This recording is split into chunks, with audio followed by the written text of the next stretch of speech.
a Ni Tan Financieros, este espacio donde conversamos con diferentes referentes del mundo de las redes sociales, del emprendimiento, de las artes.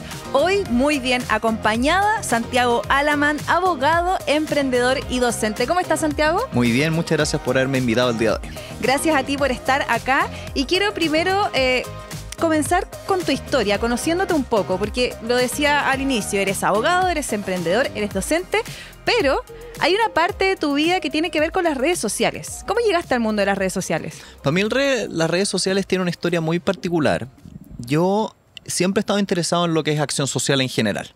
Yo desde que tengo 15 años involucrado en distintas fundaciones, en distintos proyectos, en distintas cosas. Y hace aproximadamente unos, 6, 7 años atrás, se me ocurrió hacer un proyecto social que consistía en ayudar a deportistas de élite chilenos a que pudieran vivir de su deporte. Porque vi muchas veces, y yo creo que tú lo has visto, que en las noticias se dice que si tú eres deportista de élite en este país no puedes vivir de ello y necesitas complementarlo con un trabajo, lo que sea.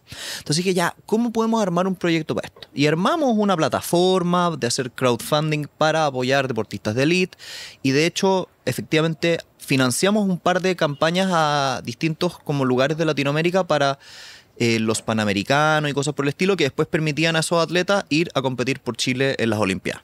De hecho, Yasmani Acosta, que es uno de los que ganó medalla por Chile en las últimas Olimpiadas, nosotros lo llevamos a financiar uno de esos proyectos, de viajar a este lugar para ganar los puntos para poder postular eso. Y sin embargo, si el proyecto era bonito, no tuvo el como impacto o el arrastre que a mí me hubiera encantado que tuviera. Claro. ¿Por qué? Porque lamentablemente, y ahí me di cuenta, que yo no tenía el poder como social o de influencia para atraer gente que conocieran este proyecto. Entonces, lo que logramos levantar fue muchos amigos, conocidos, pero no tenía un megáfono. Y dije, ok, lo que tengo que buscar o lo que tengo que explorar es cómo puedo crear una plataforma personal donde yo tenga un megáfono de manera tal de que el día de mañana cuando haga cualquier proyecto de educación, cualquier proyecto social, la gente me escuche. Y como tú muy bien dijiste, yo me dedico a varias cosas. Tengo empresas y me dedico a hartas cosas fuera de las redes sociales. No me dedico exclusivamente a esto. Pero le he puesto esfuerzo y cariño porque sé que es una plataforma que el día de mañana va a significar para mí el poder atraer proyectos bonitos, sociales, y tener un megáfono que llegue. Y de hecho una de las cosas que más me encantó es que me volví hace un par de años atrás embajador de una fundación que apoya a niños con cáncer. Entonces, hace ya como 1 o 2 años, ahora que ya tengo más seguidores en las redes sociales, empecé a ponerlo. Y de repente, para una campaña, oye, ¿sabéis que apoyemos a estos niños que viene el invierno y no vamos a poder financiarlo? Y yo subí un par de posts y lo vieron, no sé, cientos de miles de personas. Y movió realmente la aguja de las donaciones. Claro. Y dije, esto es. Esto fue lo que me costó, por esto me demoré todos estos años, por fin lo logré. Entonces, la razón por la cual llegué al mundo de las redes sociales fue como por esta como necesidad de un megáfono, pero a la vez en el camino igual he ido aprendiendo cosas bonitas, que el tener esto también te da influencia positiva en mucha gente. Sí. Tu contenido, mi contenido son educativos, no son entretenimiento, por lo menos el mío.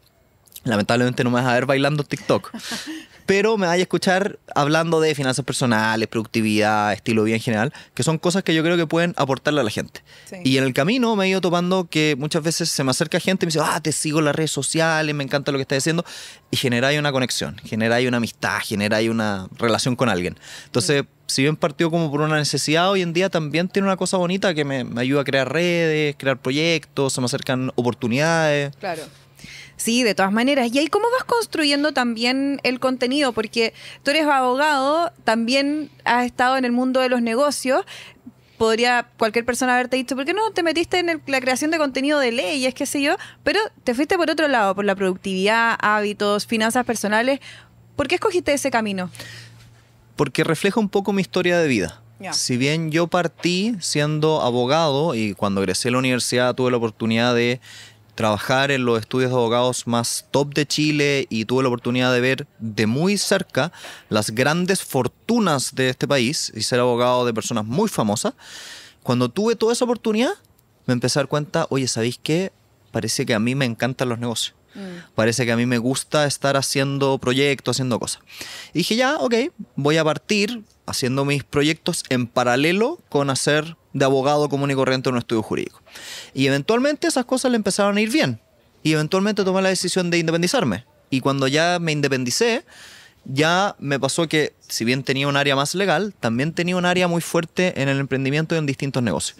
Entonces, curiosamente, me pasó que se me empezó a como abrir el abanico de oportunidades y me empezó a ir muy bien en los negocios. Hoy en día mis grandes fuentes de ingresos no son nada que ver con lo legal. Son las clínicas en las cuales invierto, las empresas de tecnología que tengo, los fonditos de inversión en que invierto. Y eso creció tanto y mucho más que todo lo que podría haber hecho legalmente. Entonces también me di cuenta que para poder hacer todo eso, yo tenía que saber lo que estaba diciendo y hablando. Entonces, esto en paralelo es la historia laboral, ¿no es cierto? Pero en la historia personal, a mí me pasó una cosa tal vez un poquito difícil. Cuando yo tenía 11 años, mi padre nos abandonó y yo nunca más lo volví a ver en mi vida. Y cuando yo tenía 20, mi mamá se murió de cáncer, pasando de 19 a cumpliendo 20. Entonces, cuando yo tenía 20 años, me enfrenté a una cosa bien loca, que es que estaba yo con mis 2 hermanas chicas solo.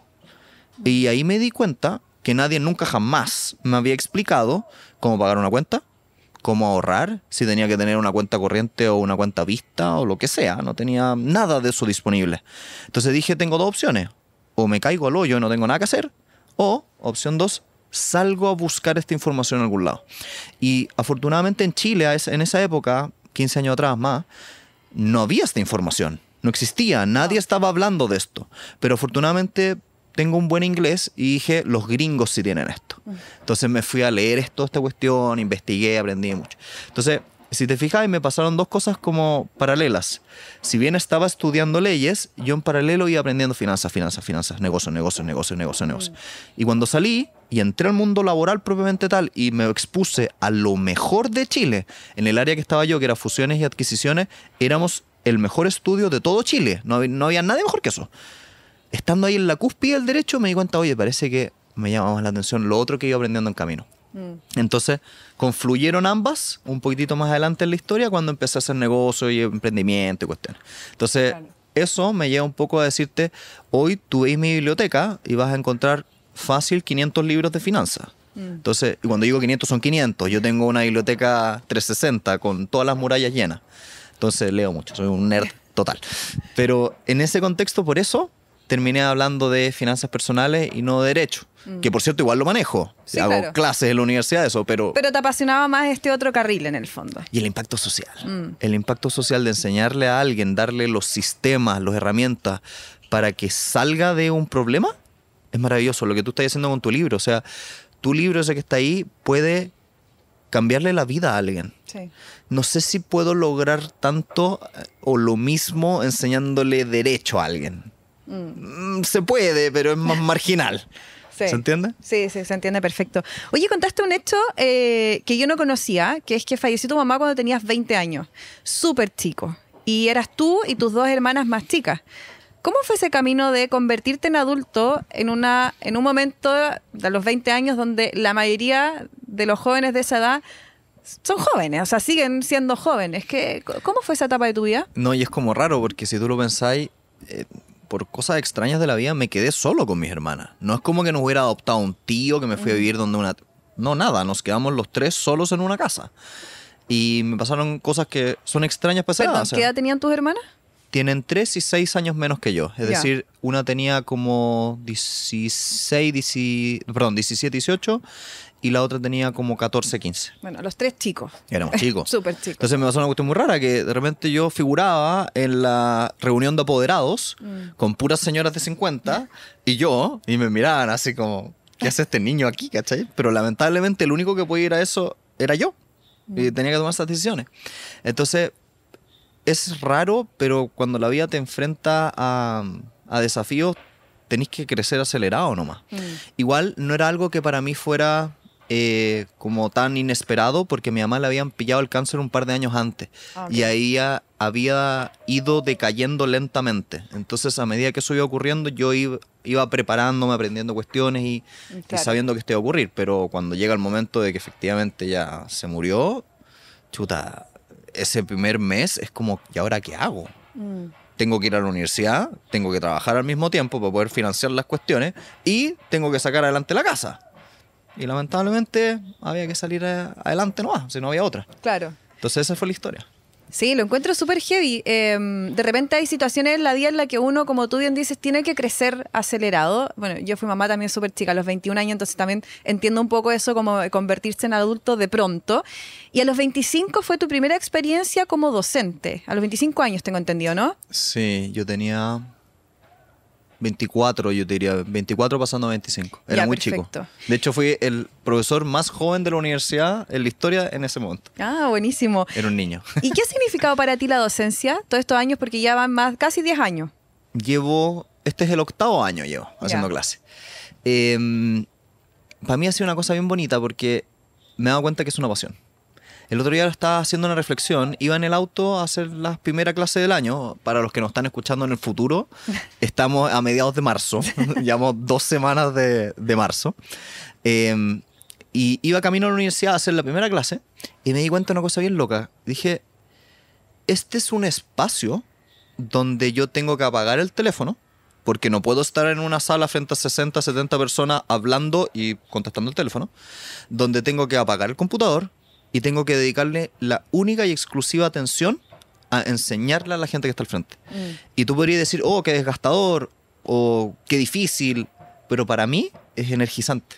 Claro. Para mí es atómico, es ir a sentarse, verle la cara a estos cabros y que te digan, oh, ¿entendí? Me brillan los ojos. Entonces me di cuenta, oh, esto es una pasión, es realmente una pasión.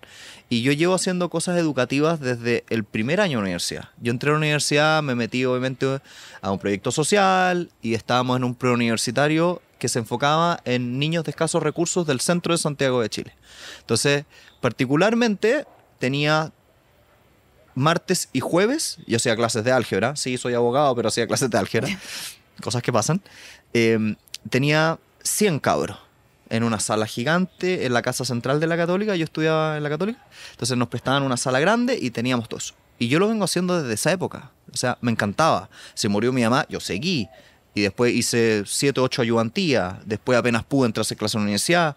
Las redes sociales para mí son educación. Entonces, para mí la educación y la docencia es maravilloso porque es la forma que tenemos de impulsar y cambiarle la vida a las personas. Sí, estoy súper de acuerdo contigo. Es una tremenda...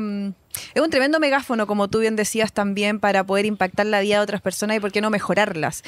La educación, la docencia, siempre ha sido un tema de discusión, un tema más controversial, que nos enseñan lo que realmente tenemos que aprender en el colegio, que los profesores ganan lo que tienen realmente que ganar.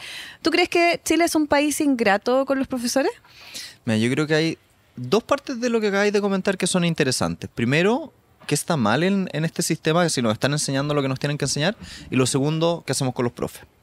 En Chile se da un fenómeno que no sé si alguna estáis fijado, pero adentro de los colegios hay una jerarquía de materias. Hay materias que son consideradas más importantes y materias que son menos importantes. Por ejemplo, están las matemáticas, la ciencia, el lenguaje arriba, primer tier, pero abajo tú tenés las artes, la educación física, la historia muchas veces, están todos debajo. Entonces se empieza a dar una cosa media extraña, que es que te empiezan a hacer pensar que hay cosas más importantes que otras. Cuando en circunstancias que en la vida real, cuando tú egresas, te empiezas a dar cuenta que no están diferenciadas, no son silos. La matemática que ejerce un ingeniero se mezcla con el lenguaje, se mezcla con la historia, se mezcla con el arte. Yo trabajo con muchos ingenieros que hablan de inteligencia artificial y son top. En nuestra empresa tenemos 50 de esos cabros y son creativos. Claro. Y tú podrías decir, oye, ese gallo es un artista, pero a ti te hicieron pensar que el artista merece menos, que el gallo que estudia educación merece menos. Por lo tanto, hay que romper un poco esta jerarquía de que hay materias más importantes que otras. Y dentro de eso hay un forado muy importante en nuestro sistema educativo chileno que, si bien está teóricamente en las leyes, teóricamente no deberían enseñar educación financiera. Y no existe. Y es muy difícil hacerlo llegar al aula de un colegio, de un liceo, porque la persona que te lo tiene que enseñar no lo sabe. Claro. Ese propio profesor de liceo público no tiene él las herramientas, o ella, las herramientas que le debimos haber dado antes. Por lo tanto, nosotros tenemos que hacer esta pega de empezar a entregar los sistemas, las herramientas a la gente para que puedan hacer esa enseñanza. Entonces, uno de los primeros problemas que yo veo dentro de la educación es estamos estratificando lo que te enseñamos, como hay cosas importantes y cosas no importantes. Hay temas muy importantes que no están metidos y estamos diciendo que esas cosas no se mezclan, que no tienen una que ver con la otra. Y eso a la vez te empieza a llevar a un segundo problema, que es el que tú misma identificaste. Estos datos freak, más encima tengo un magíster en educación, así que por esas cosas raras también algo sé de este tema. Y tenéis por el otro lado el tema social de cómo es visto el profesor. Una de las grandes cosas que yo me he dado cuenta es que para que una profesión reciba el sueldo que se merece, tiene que venir precedida o tiene que venir de un cambio social anterior, que es valorizarlo. Claro. ¿Es esto importante o no? Y en ciertos países, tú vayas a Finlandia, que es el típico país que le copiamos en Chile, que creemos que tiene un sistema educativo maravilloso y todo, y tú un profesor lo ponías en la calle y la gente se le acerca, le tiene respeto.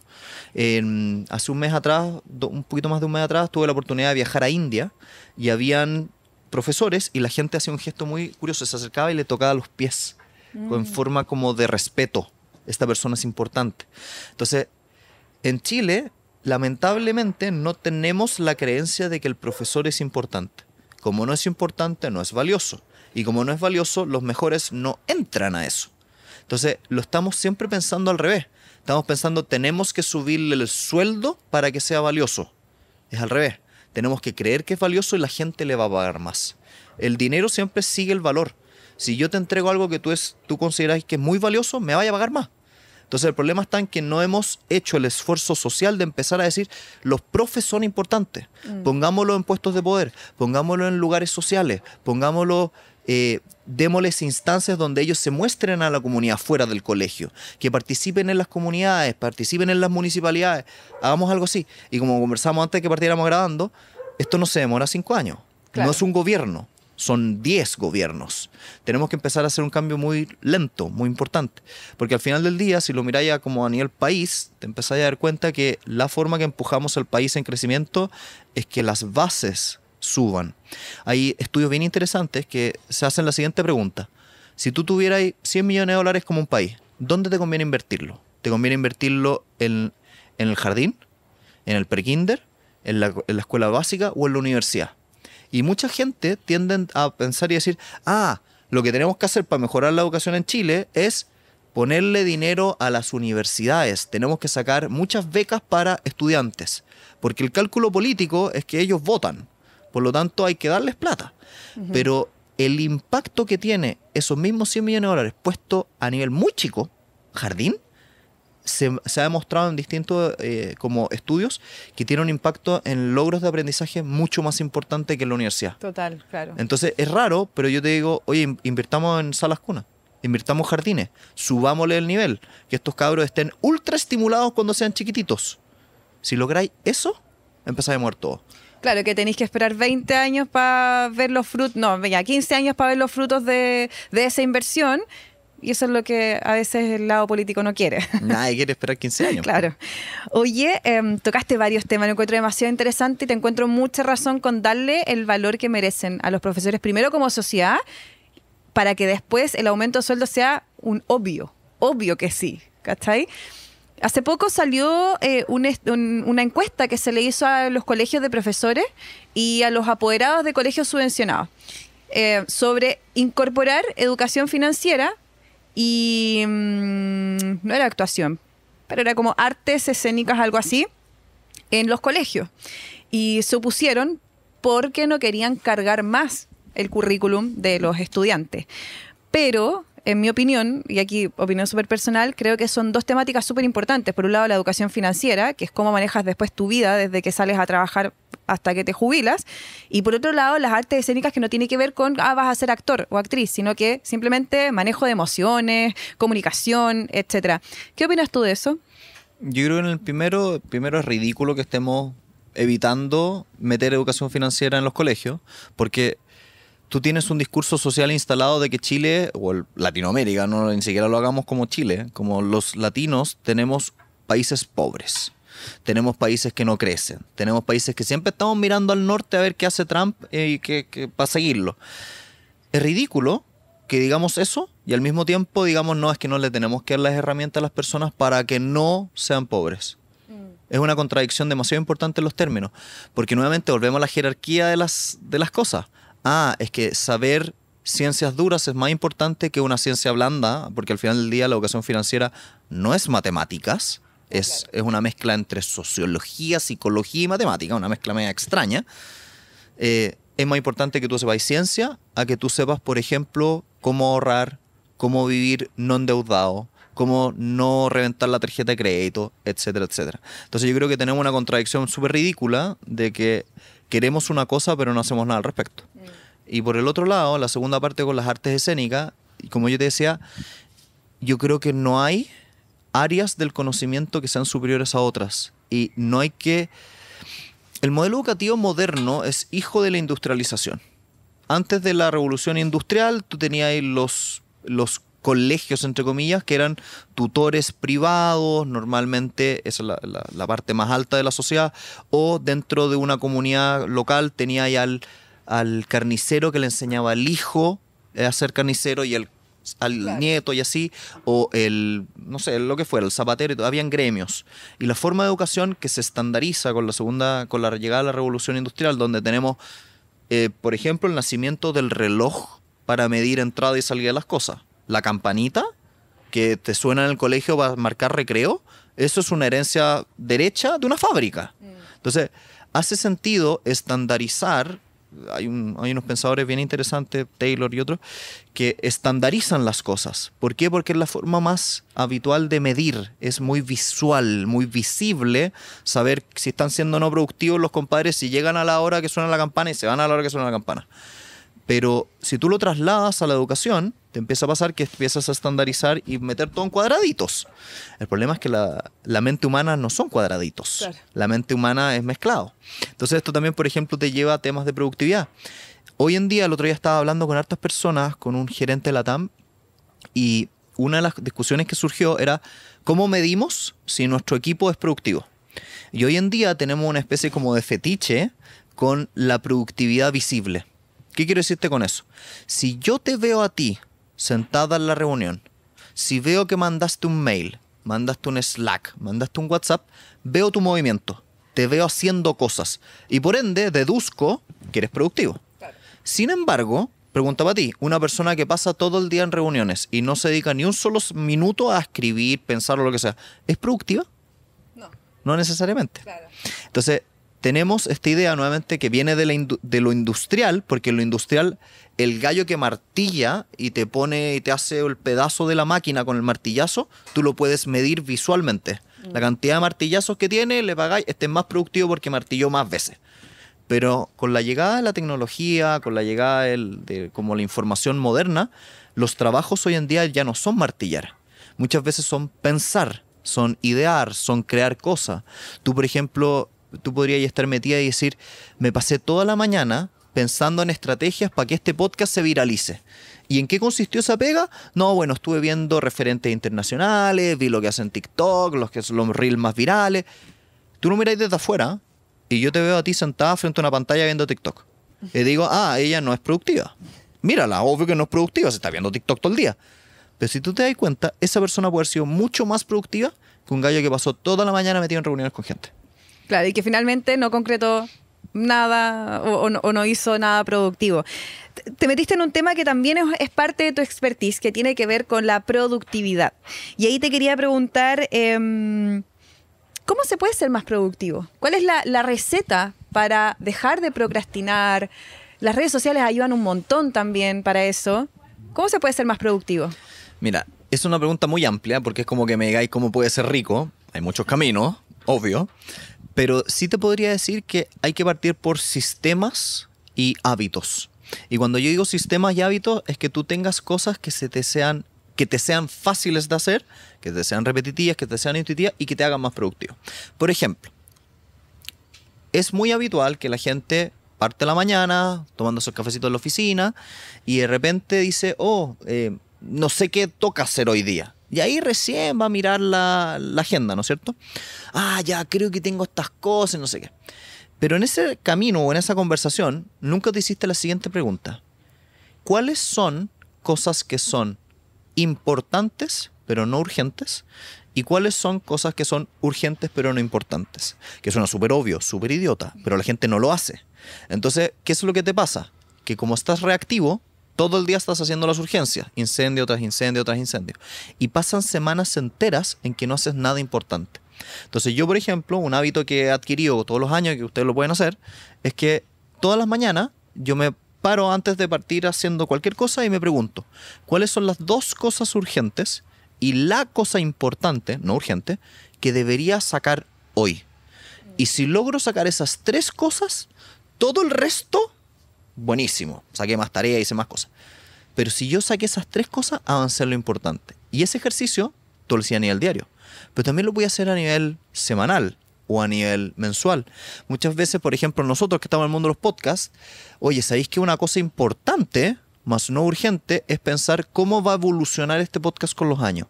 Cómo ustedes van a, cuando se les acabe un pool de invitados, hacer esto interesante. Oye, ¿cómo vamos a evolucionar si es que esto ya no son reels y los que tenemos que tirar a texto? Son preguntas importantes. El problema es que nunca están en ningún lado del entender de una persona porque están escondidas. Entonces, también puedes hacer ese ejercicio a nivel semanal. ¿Cuáles serían las 2, 3 tareas importantes de la semana que si tú las avanzas, tu negocio se mueve? Claro. Va un pasito más allá. Entonces, si te fijáis, partamos con un primer ejercicio. ¿Cuál es tu 2 es a 1? Y dentro de una semana, ¿cuáles son tus 3 tareas más importantes? Importante darse el tiempo de planificar también, de no dejar el día al azar, ¿o no? Es que depende, hay personas y personas. Hay gente que es más estructurada, gente menos estructurada. Tú ya me viste la cara, yo soy demasiado nerd, tengo todo ordenadito por hora, sé lo que voy a hacer los próximos 15 minutos, 20 y 50 minutos, obvio. Pero eso es distinto. A veces no es viable, quizás para algún tipo de personas, ¿no? Sobre todo cuando tenéis muchos negocios distintos, yo tengo que hacer mucho malabar. Tengo que salir de acá, ir a una empresa, hablar por teléfono con otra y otra y otra. Entonces, si no eres estructurado, no te da. Pero fuera de ese detalle, yo te diría que sí es importante entender durante tu semana cuáles son los grandes bloques que estás ocupando. Hay un ejercicio muy entretenido de productividad que la gente no lo hace, pero lo puedes hacer. Hay aplicaciones gratis en internet que funcionan como un timer. Tú te metí, le poní iniciar y le poní un título. Ok. ¿Haz alguna vez el ejercicio de en 5 días, una semana laboral, nada más, no lo hagáis durante todo un mes, una semana, ponle timer a lo que hiciste? Y te vas a dar cuenta que hay una cosa muy loca, que hay 2 cosas que no mienten en las prioridades de las personas: su billetera y su calendario. La gente realmente dice, oye, para mí es súper importante la familia. Pero tú miráis su calendario y hacéis este ejercicio y veis cuántas horas le dedicó a la familia y te vas a dar cuenta, oye, parece que ya no era tan importante. O, para mí es súper importante descansar y tener mi espacio. Perfecto. ¿Contrataste un gimnasio para tener ejercicio? ¿Fuiste a ver una película? Muéstrame tu cuenta bancaria. ¿Cuántas fue los últimos 2 meses que te gastaste algo en eso? Ah, chuta, parece que no es tan importante. Y esto tiene mucho que ver con una cosa que yo encuentro muy entretenida, que son las pasiones. Hay un ejemplo muy bonito de que se acerca un educador muy conocido que se llama Ken Robinson, un educador británico, que se acerca a un pianista. Y el pianista es estos pianistas famosos que tocan en la ópera de Londres, que todo el mundo lo conoce. Entonces se acerca al pianista y le dice, oye, qué bonito cómo tocas el piano. Me encantaría tocar el piano como tú. Y el pianista lo mira, le dice, no. ¿Cómo no? No, a ti no te gustaría tocar el piano. ¿Pero por qué me estás diciendo eso? Porque si te gustaría tocar el piano, lo estarías tocando. Entonces, muchas veces uno dice que le importan o le gustan cosas, pero la vida real es que si es que no está tu calendario involucrado en eso, o está tu billetera involucrada en eso, en verdad no te importa.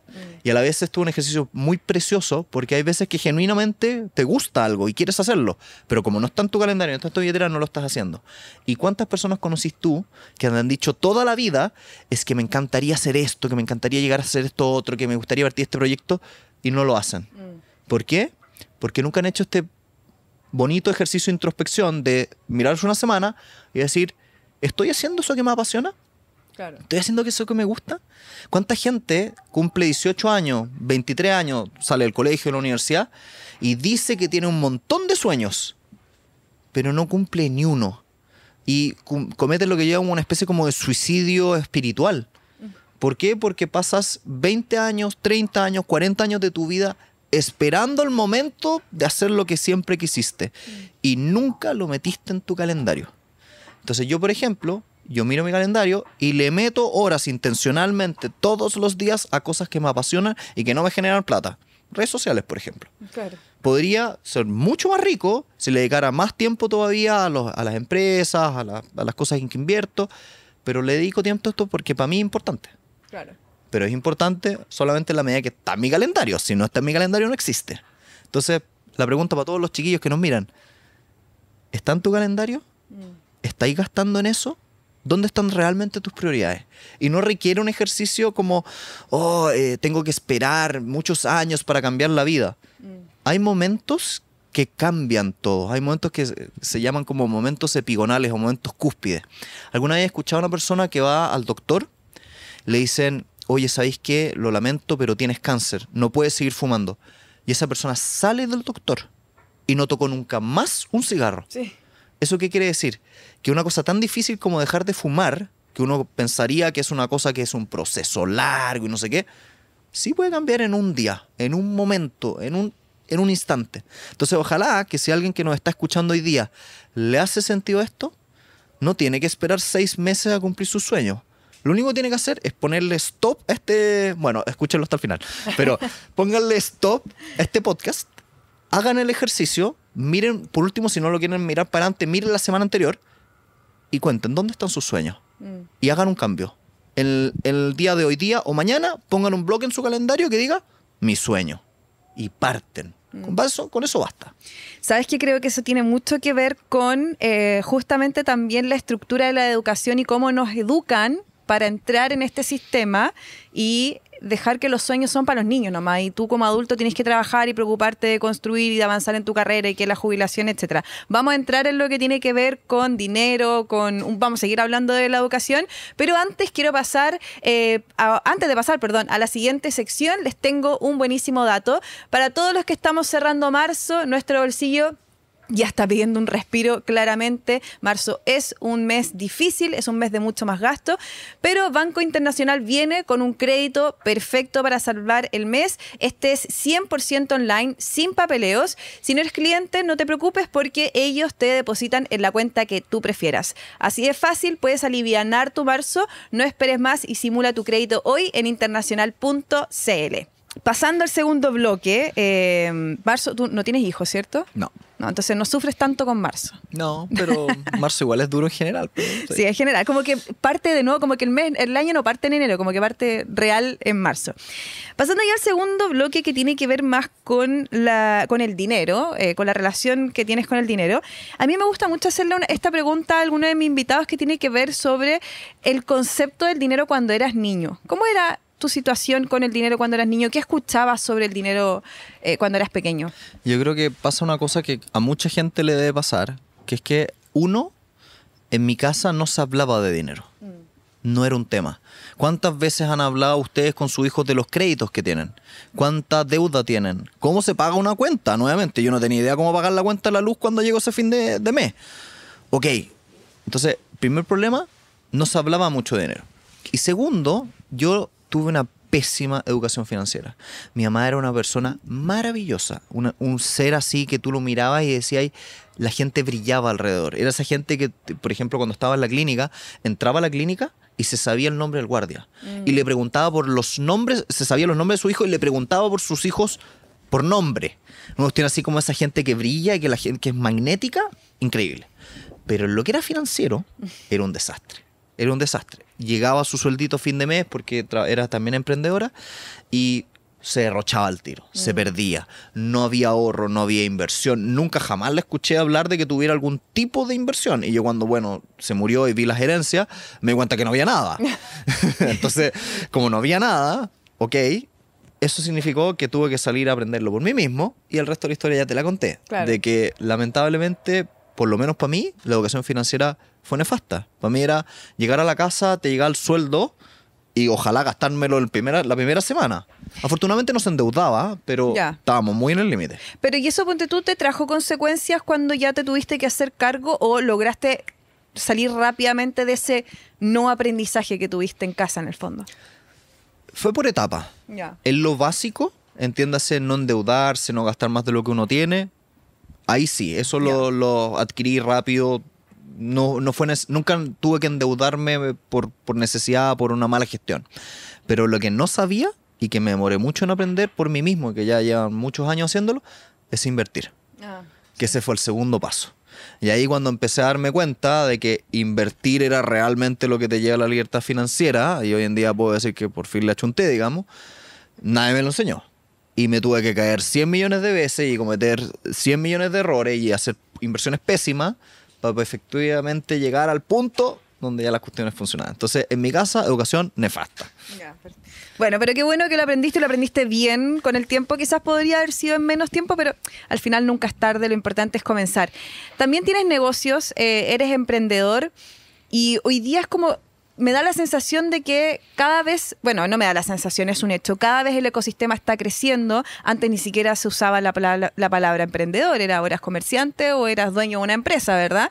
Hoy día está ese intermedio del emprendedor, del que está creando negocios, pero ¿cómo saber cuándo es un buen negocio?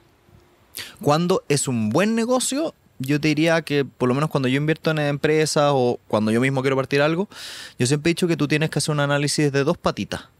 La primera patita es cuantitativa, la segunda es cualitativa. Tal como cuando compráis acciones, tú tienes que analizar a qué se dedica el negocio, cualitativo. También tienes que ver el cuantitativo, cómo está el flujo financiero, cómo están los distintos indicadores dentro del balance, etc.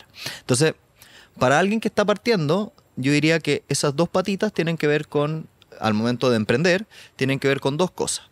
Uno, el lado cualitativo tiene que ver con ¿es algo que eres capaz de hacer en tu tiempo libre? ¿Es algo que realmente te va a sacar de la cama? Y la forma de medirlo nuevamente es muy fácil. ¿Dónde está en tu calendario eso? Así de fácil. Y por el otro lado, es muy lindo emprender en algo que te gusta, pero si no te da de comer, tampoco sirve. Yo siempre he dicho, las cuentas no se pagan con abrazos y con buenas intenciones. Los ositos pandas no van a pagar tus cuentas, tenéis que pagarlas con plata. Entonces, la mezcla tiene que ver con esas dos cosas.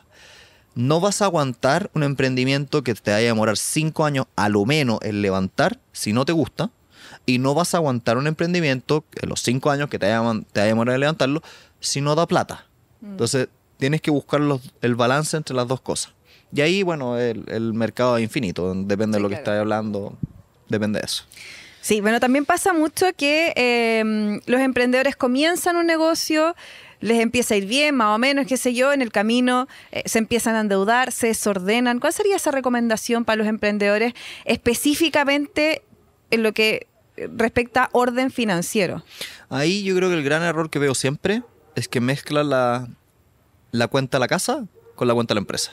Sí fui. Ese es el error típico, todos lo vivimos ahí. Yo también, nuevamente, otra cosa extraña que hice por ahí, hice clases de micropymes y emprendimiento para gente de escasos recursos en la municipalidad de Nueva Barnechea durante varios años. En las tardes iba y hacía unos talleres, no sé qué. Y nuevamente venían pymes muy chiquititas donde efectivamente tuve ahí este problema. El problema está en que hay una cosa media enredada, si quisiera yo, cara, que es que el separar tu bolsillo del de la empresa vale plata. Tenéis que, si lo vais a hacer formal, tenéis que constituir una sociedad, tenéis que abrir una cuenta, hay que pagar el contador, que pagar la patente, pagar el IVA. Entonces te empezáis ya como, parece que si no gano, no sé, 500,000 pesos al mes, me sale más caro el contador, el abogado, ¿verdad?, que lo que voy a ganar. Claro. Entonces tenía la primera barrera, que es caro formalizarse. Y por el otro lado, tenía esta cuestión que es como, pero también te abre oportunidades el formalizarte.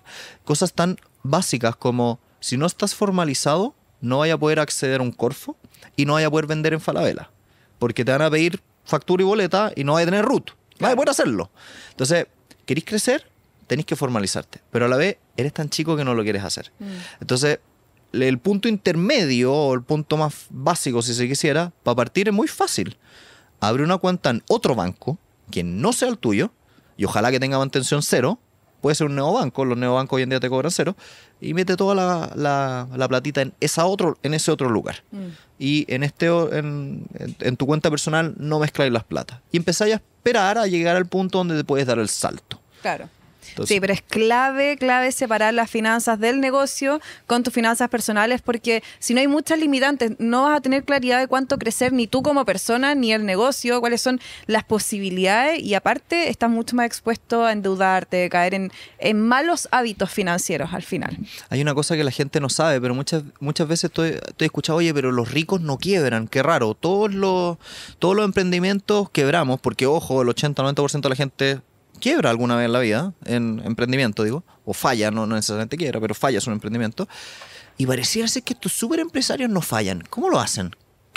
¿Cuál es el secreto? Y el secreto es muy sencillo, es que ellos separan lo que se llama su persona de la persona jurídica o la empresa. Y al separarlo, generan una cosa que es muy importante, que es que separan los patrimonios.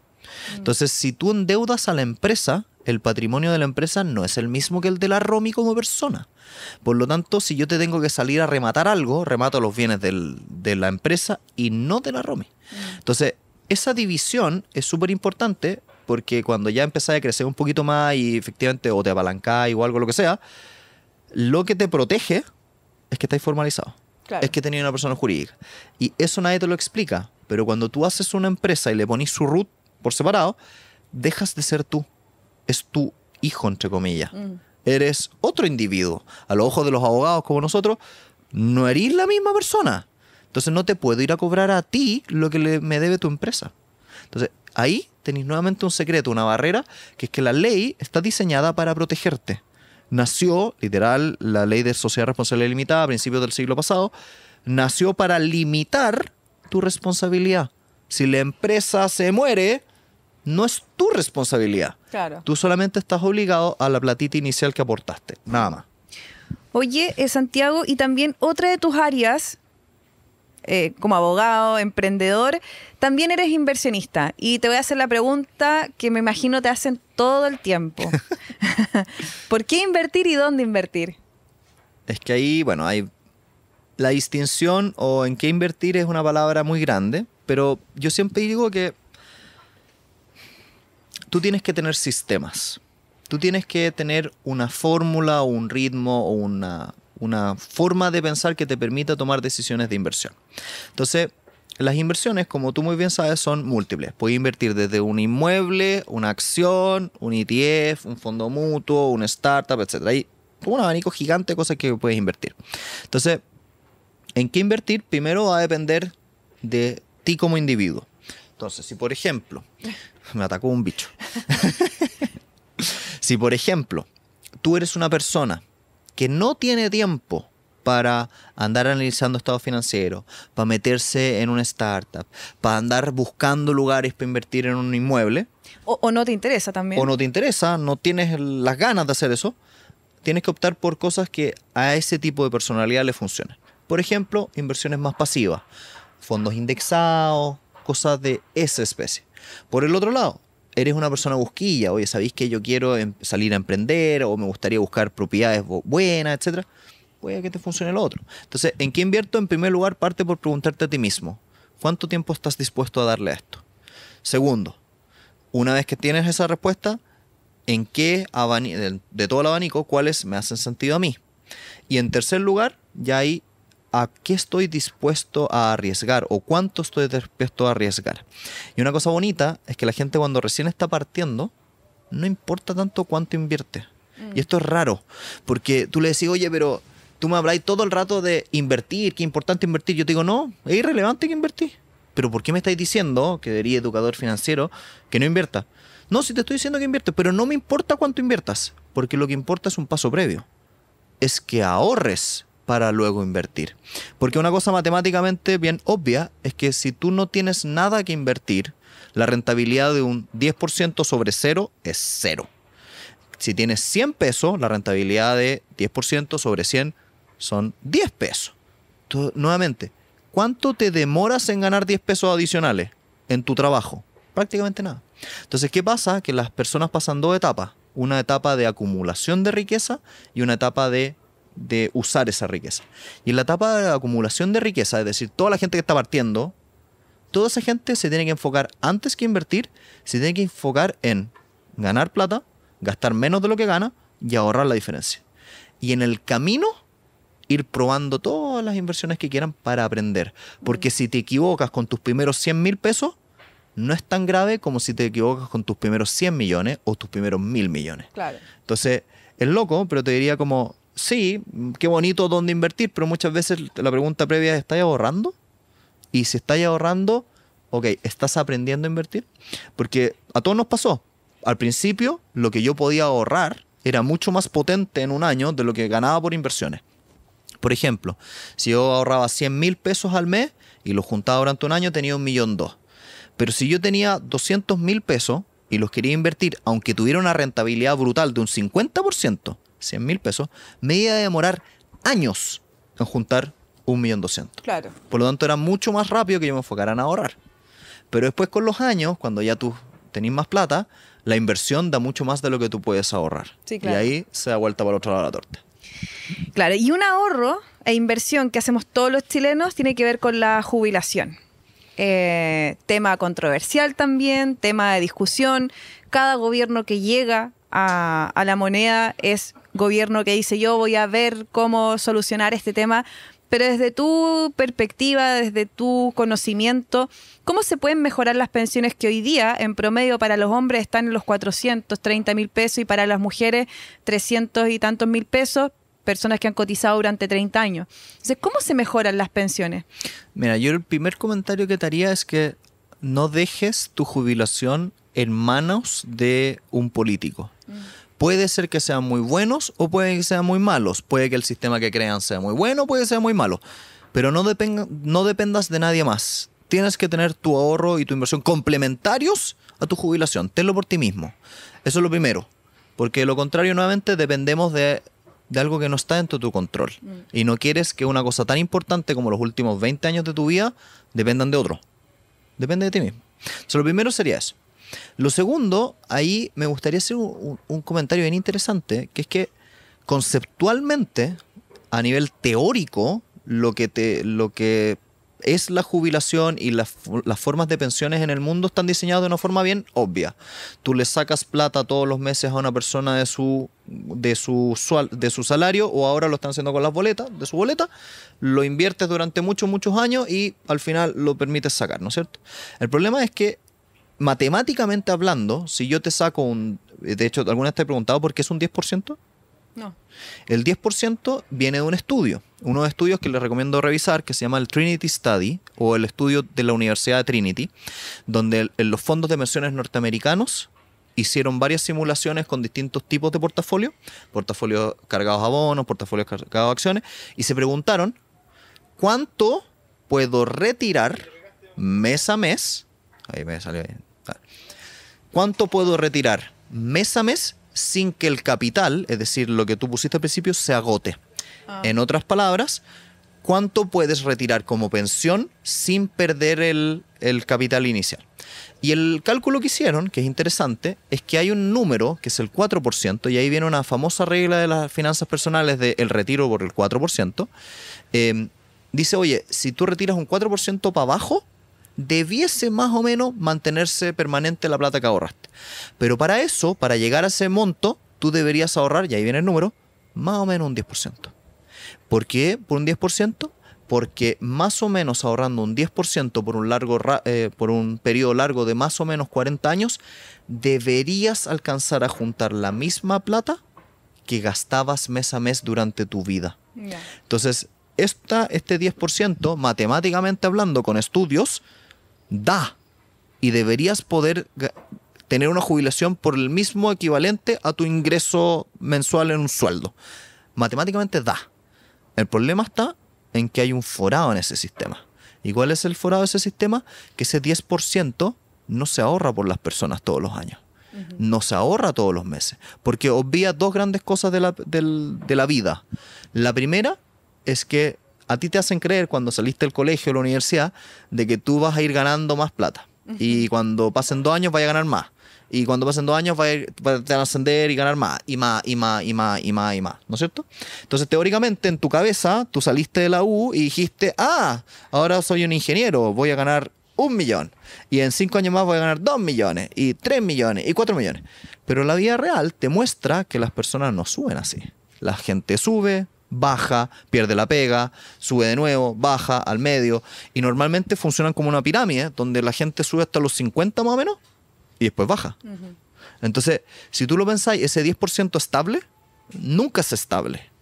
Sube y baja. Entonces tenía un primer problema de que efectivamente tenéis el cálculo hecho en base a un número estable, en circunstancias que nunca va a ser un número estable.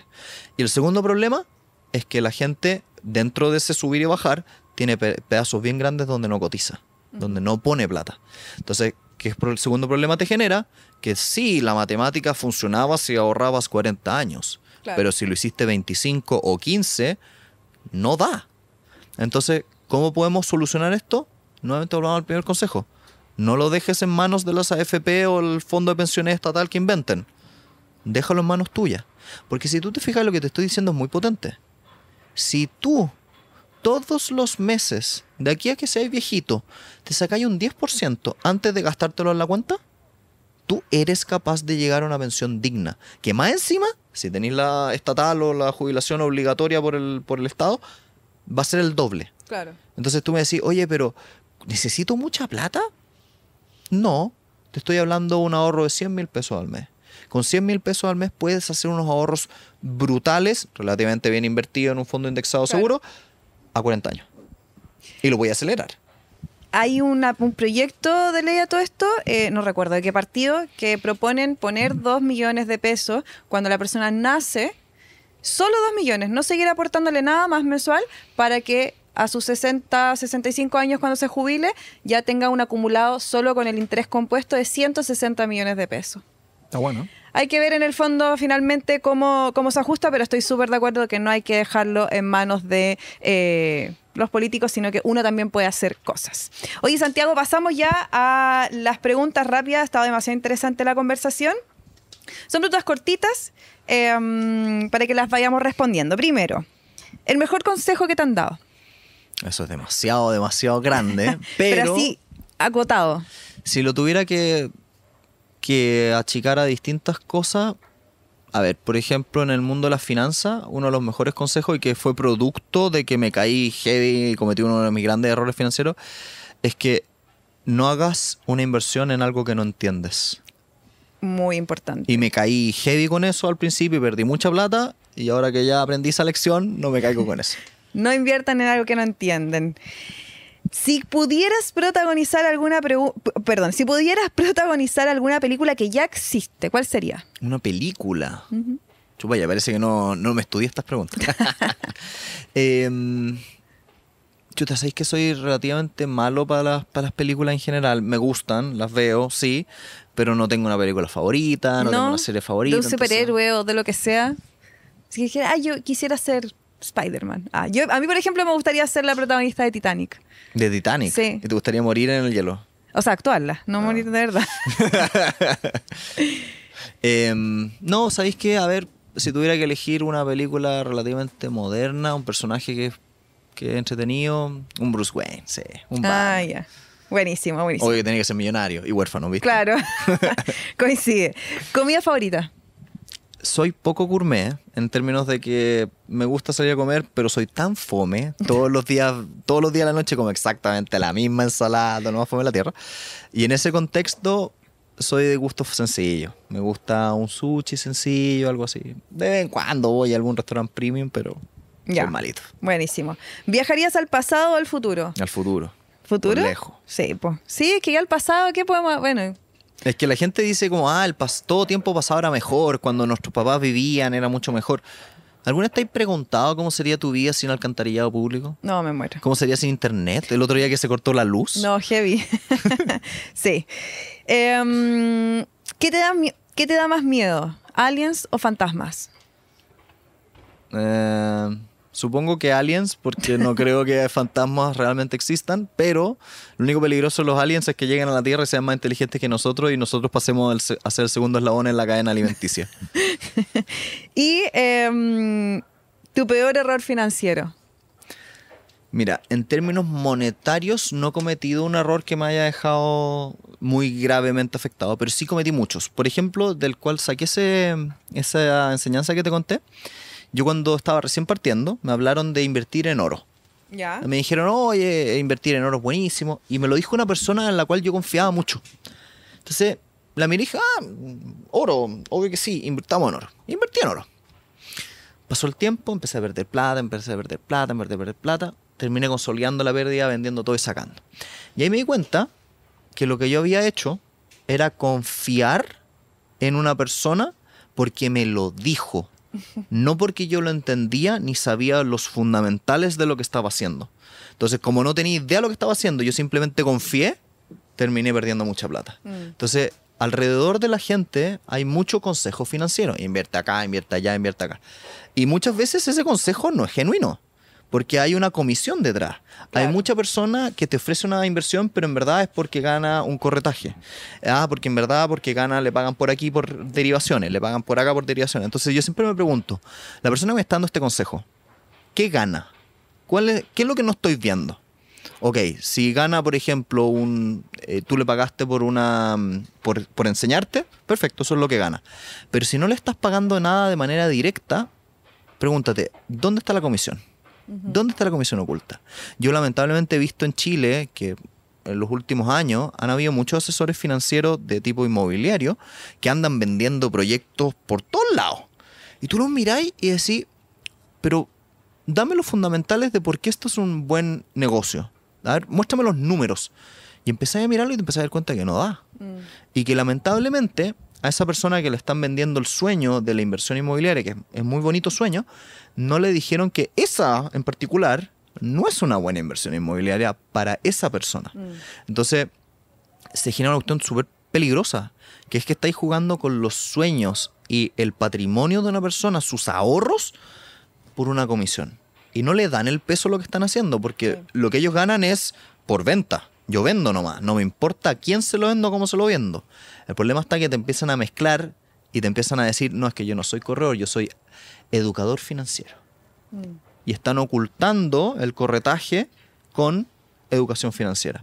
Y ahí es donde se rompe la línea de lo que nosotros estamos haciendo, que es que nosotros estamos genuinamente preocupados por ayudar al prójimo. Pero hay muchas personas que no están tan preocupadas por eso. Están más preocupados de sacar la comisión al venderle en un lanzamiento online. Claro. Eso es lo que quieren.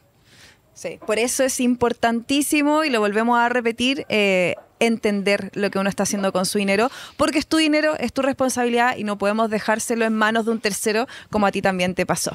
Oye, Santiago, te quiero agradecer que hayas venido a mi podcast, se me pasó volando el tiempo antes. Eso sí, te quiero hacer regalo, mi segundo libro, No basta con ahorrar, hay que invertir, porque si bien lo dijo Santiago, es importante ahorrar, después tenemos que dar el siguiente paso, que es invertir. Muchas gracias por haber venido. ¿Lo pasaste bien? Gracias por la invitación. Sí, estuvo entretenido. Buenísimo. Y segunda edición, me encanta esto, lo vamos a leer. Segunda edición, eso. A ustedes también gracias por llegar hasta acá y como siempre recuerden suscribirse al canal para que estén atentos para nuevos capítulos. Nos vemos. Que estén bien.